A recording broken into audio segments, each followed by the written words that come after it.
북방계는 몽골 시베리아를 통해서 건너왔고 남방계는 적도 열도 지방을 통해 건너왔다고 합니다. 그러면 몽골 시베리아 사람은 어디로부터 왔고 적도 열대 지방 사람은 어디로부터 온 것일까요? 꼭 알아야 하는 역사 1편 동양의 기원. 그리고 제가 박사할 때 그 옥스퍼드에 있는 유명한 인류학자가 와서 강의를 했는데 그 당시에 그분이 뭐라 했냐면 10만 년 전에 중앙아시아에 그 우리 조상이 있었는데 그 10만 년에 그 조상이 서쪽으로 가서 유럽 사람이 됐고 동쪽으로 와서 한국 사람이 됐다. 이런 말까지 했었습니다. 그 제가 박사할 때니까 겨우 뭐 해봐야 20몇 년 전인데요. 그 당시에 진짜 그랬었습니다. 중앙아시아가 4차선 고속도로 같은 역할을 했다라고 했었습니다. 그랬는데 지금은 전혀 아니라고 생각하는 게 이제 우리 주장이고 그 근거로 실제로 그 중앙아시아 그쪽에서 인고를 지금도 서울대에 계신 분들은 제 친구가 이제 서울대 김정일 교수 고고학인데 파고 있습니다. 그 파고 있고 지금도 계속 팝니다. 그 판 게 어떻게 되냐면 13,000년, 뭐 10,000년, 4,000년, 5,000년 이런 게 막 지금도 나오는데 그 뼈를다가 보면 중앙아시아 넘어온 게 아닙니다. 아니고 확실히 이쪽과 그쪽이 있고 위구르족 같이 섞여 있습니다. 그러니까 위구르는 반반이거든요. 그러니까 위구르나 이런 사람을 옛날에 연구를 하던 분들이 신장 위구르 또 가서 보니까 동양인도 아니고 서양인도 아니고 딱 반쪽도 된 사람들이 다 그렇게 있는 겁니다. 유전자를 검사를 해보니까 정확하게 반반입니다. 그러니까 이 사람들의 조상이 아마 이게 4차선 고속도로의 어떤 그거의 실크로드 뭐 이런 거 하면서 했겠군요. 이런 것들이 이제 퍼져서 그렇게 된 겁니다. 그래서 지금은 거의 중앙아시아 라인 없다. 그 또 다른 이유들로는 아까 말씀드린 고개놈 이제 들고 파니까 옛날 것도 파니까 실제로 그렇게 나오고 그리고 지금 저희들이 샘플링을 지금 살아있는 사람도 있지 않습니까? 중앙아시아에 다 한 겁니다, 사실은. 그래서 뭐 카자흐스탄 뭐 해서 실제로 다 커버를 했습니다. 예. 결국은 이 남쪽 경로, 예. 이쪽 그 아프리카에서 건너와서 아마 뭐 소아시아 이렇게 인도 요렇게 이 남방 경로 이외에는 예. 위에 북쪽으로 이렇게 나타난 여러 많은 집단들이 결국 남쪽에서 다 이동했거나 했던 그런 집단이라고 볼 수 있나요? 맞습니다.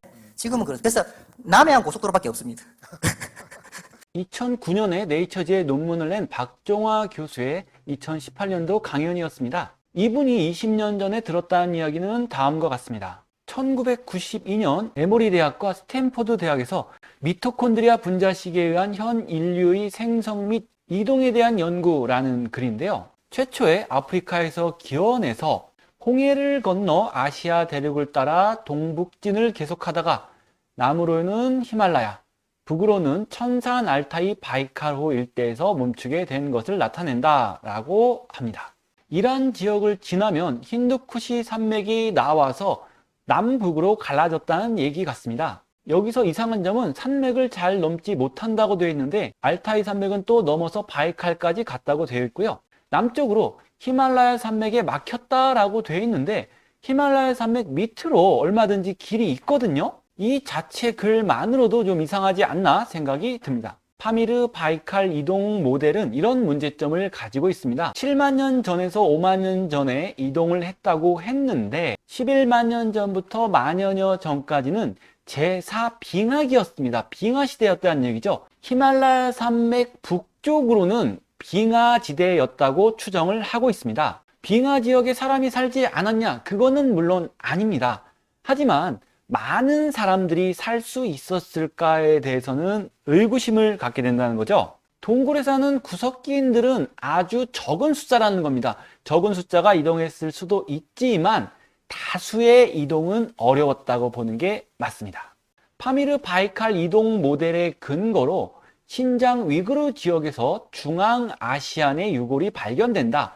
그 중앙아시안의 유골 DNA는 동양반, 서양반 가지고 있다. 중앙아시안이 동쪽으로 가서 동양이 됐고 서쪽으로 가서 서양이 되었다라는 주장입니다. 그런데 신장 위구르에서 중앙아시안이 발견됐다는 것은 여러 가지 학설의 근거가 될 수 있습니다.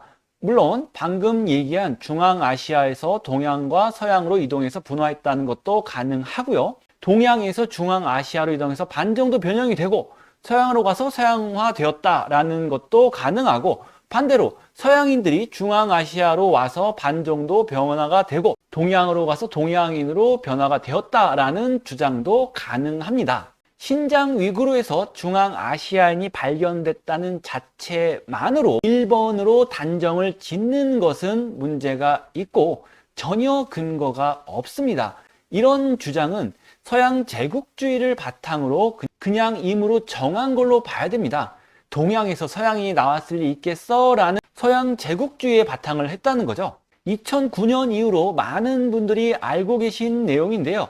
동양에서 중앙아시아를 통해서 서양으로 갔다라는, 즉 2번이 정답이라는 겁니다. 많은 연구와 자료가 있지만 2021년 10월 네이처지에 이 논문으로 쐐기를 받게 됩니다. 탈인분지의 미라들은 고대 북유라시안이라는 유전 집단과 가장 가까운 곳으로 밝혀졌다. 남시베리아에서 탈인분지로 이동했다는 것이 유전학적으로 완벽하게 밝혀졌습니다. 이러한 고원 초기 농부들이 간 것 아니냐? 아닙니다. 중앙아시아 사막 오아시스에서 간 거 아니냐? 아닙니다. 서울대학교 생명과학부 정충원 박사는 그런 주장들을 완벽하게 기각했습니다. 반박했다는 얘기입니다. 중앙아시아 사람의 근본은 유럽 사람이 아니라 아시아 사람이라는 박종화 교수의 연구와 궤를 같이 합니다. 파미르 기원설이라고도 불리는 파미르 바이칼 이동 모델의 문제점은 7만 년 전에서 5만 년 전 히말라야 산맥 위쪽으로 많은 인류가 이동하지 못했을 거란 점, 위구르의 중앙아시안 유골은 중앙아시아에서 동서양으로 갈라진 것의 증거가 아니라 동양에서 중앙아시아를 통해 유럽으로 갔다는 증거일 뿐이기 때문에 파미르 기원설의 근거가 될 수 없고 오히려 반박이 되고 있습니다. 결론적으로 아프리카를 나온 인간은 동북아의 남쪽, 지금은 바다 지역이죠. 순다랜드라고 불리는 곳에서 6만에서 4만 년 전에 에노 그룹이 형성이 됩니다. 동양의 기원이 되는 하플로 그룹이고요. 해안가를 따라 아무르 강가까지 올라가서 아무르강 상류를 이동한 다음에 바이칼 호수에 이르게 됩니다. 바이칼 호수를 넘어 서진한 사람들은 이전 사람이 먹던 물고기나 조개 같은 거를 먹기가 어려웠을 겁니다. 유목 목축에 의존하게 됐으며 그들이 하플로그룹 R을 형성하게 됩니다. 2만 7천 년 전에서 2만 4천 년 전이고요. 이들이 중앙아시안의 시작이 아닐까 판단합니다. 마지막으로 백인은 빙하기가 끝나고 N형 유전자가 북상하고 서진하면서 기존의 유럽에 있던 인종들과 어우러지면서 7,700년 전 스칸다나비아 남쪽 모탈라라는 지역에서 백인 유전자가 발생을 해서 형성이 됩니다. 이것이 현재까지 밝혀진 인류의 인종의 근원이 되겠습니다. 큰 흐름이 하나 이제 나와서 인도를 거쳐서 이렇게 오다가 이쪽에서 모입니다. 이쪽에서 모여서 밑으로 가기도 하고 위로 가기도 하고 옆으로 가기도 하는 이긴데 순달랜드라는데 여기서 한 몇만 년 동안 여기서 엄청난 그룹을 형성을 합니다. 이게 갖고 이제 한마디로 이제 멜팅팟이죠. 용광로죠. 용광로에서 지속적으로 이 빙하기가 왔다 갔다 할 때 온도가 좀 좋으면 올라갑니다. 올라가고 좀 추우면 좀 내려오고 올라갔다 내려갔다 뭐 해수면이 오르락내리락 하니까요. 이게 요 하얀 선 요쪽을 이 해수면이 다 이게 옛날에 다 붙어 있었거든요. 그러니까 수만 년에 걸쳐서 계속해서 수천 사이에 어떤 사이클을 반복하면서 오락내락 하는 과정에서 보십시오. 올라갈 때 또 기존에 남아있던 사람하고 또 섞이고 또 다시 이제 그거 하다 섞이다가 안 섞이다가 심지어는 이 과정에서 유럽까지 넘어갔습니다.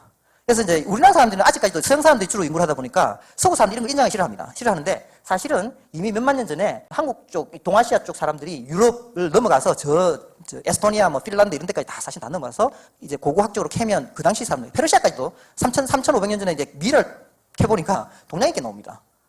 이제 유럽인들이 폭발적으로 그거 하기 전에 과학기술로 폭발적으로 이렇게 늘치고 막 로마나 이런 데 하기 전에 수만 년 전부터 남미도 가고 유럽도 가고 그래서 북극은 이미 이제 아시겠지만 에스키모도 다 이제 그런 거죠. 한국 사람에게는. 그래서 뭐 그렇게 된 이유는 제 생각에 아마 이제 이 당시 이제 굉장히 풍부한 이쪽에서 엄청난 이제 그 인구가 늘어났고요. 늘어나다 보니 올라가고 또 과학기술적으로 농경이나 이런 것들이 계속해서 이제 이쪽으로 인구가 많이 발달돼서 그러면 이게 뭘 말하냐면 여러분들 이때까지 여기 계신 분들 북방계 남방계 말을 수도 없이 들었을 겁니다. 그래서 이렇게 생기면 북방계고 나는 남방계 같아 뭐 좀 눈썹이 어떠고 이런 말 들었는데 결론적으로 말하면 그게 허상입니다. 북방계는 없습니다. 전부 다 남방계입니다. 우리나라 사람들은. 그래서 여기 온 사람들이 좀 일찍 올라간 남방계냐 뒤에 간 남방계냐. 반칙의 방향설은 그 예전부터 있었지만 2009년부터 주류 학설이 되면서 현재까지 어떠한 반론이나 다른 주장을 전혀 보지 못했습니다. 하지만 아직도 이 사실을 잘 모르고 다른 이야기를 듣지 않는 분들은 스탠퍼드대 유전학 교수의 오래전에 잘못된 주장을 믿고 있기도 합니다. 이런 주장과 비슷한 내용이 부도지에 있다는데요. 부도지에서는 7만 년 전 티벳 고원에 살다가 3만 년 전 천산 알타이 쪽으로 이동했다고 한다라고 합니다. 부도지의 내용을 잘못 해석한 것일 수도 있고, 부도지의 내용이 지금 이 내용과 같다면 부도지가 잘못된 책이라고 판단할 수밖에 없습니다. 또 이런 파미르 기원서를 주장하는 유명한 사람이 있는데요. 바로 단재 신채호 선생입니다. 조선족이 최초의 서방 파미르 고원 혹은 몽고 등지에서 광명의 본원지를 찾아 동방으로 나와 불암산, 곧 광명신이 머물러 있는 곳으로 알아 그 부근의 토지를 조선이라 일컬으니 라고 조선상고사에 기록했습니다. 꼭 알아야 하는 역사 2탄, 단재 신채호는 땡나이, 경신땡자일까?